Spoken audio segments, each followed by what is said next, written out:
gözyaşımı olacak ayrılığın ateşi hep mi beni yakacak?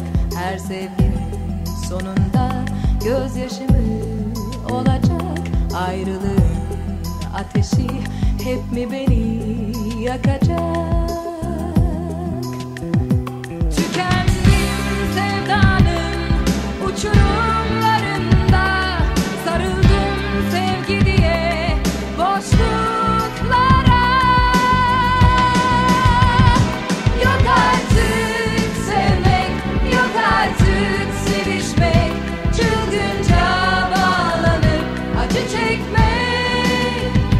Yok artık sevmek, yok artık sevişmek, çılgınca bağlanıp acı çekmek.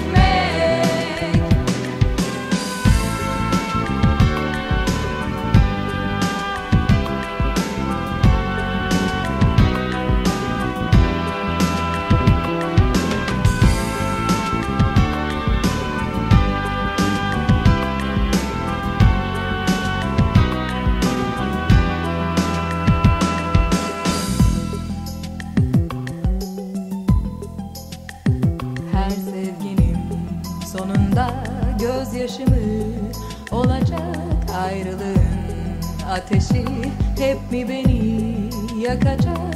Her sevginin sonunda gözyaşımı olacak ayrılığın ateşi hep mi beni yakacak?